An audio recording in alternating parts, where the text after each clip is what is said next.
From McEachin. Would the senator yield for a question or two, Mr. President? Would the senator from Russell County yield for a question? I yield. He yields, Senator.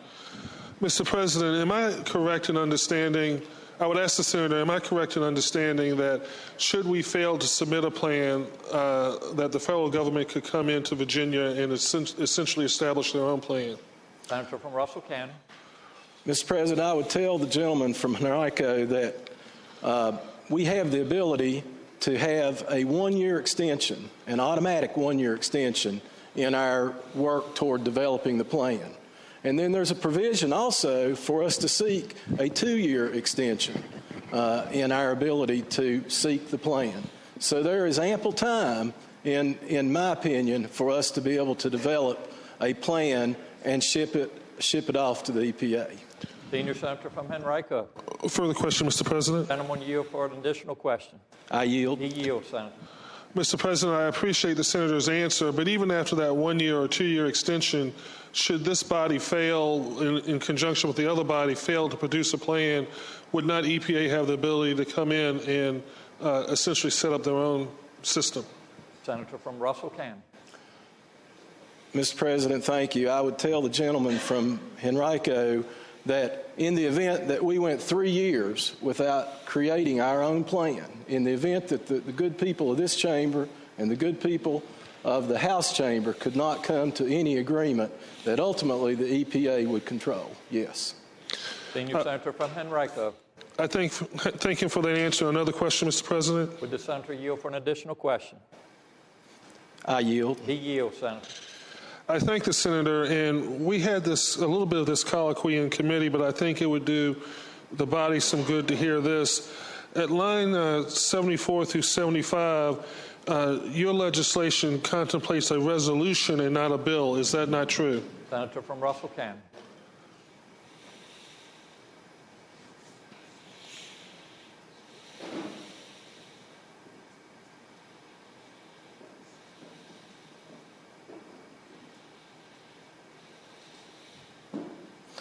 This bill contemplates resolutions of both bodies of the General Assembly. Thank you, Senator. The senior senator from Henrico.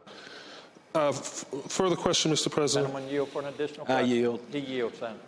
Would the senator be good enough to explain to me the wisdom behind using a resolution for this process as versus a bill, when a resolution cuts the governor's office out of it, and this governor's going out the door, so we're actually talking about future governors, cuts future governors out of the process of helping us craft this resolution or craft this plan.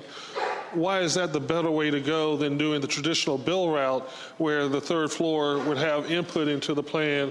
And after all, the third floor is responsible ultimately for the execution of whatever plan we put together. Senator from Russell County. Mr. President, I would tell the senator from Henrico that we are elected by the people of our communities. And we go home to our communities and we understand the will of the people of our communities, unlike the governor who lives within the city of Richmond during the term of his election.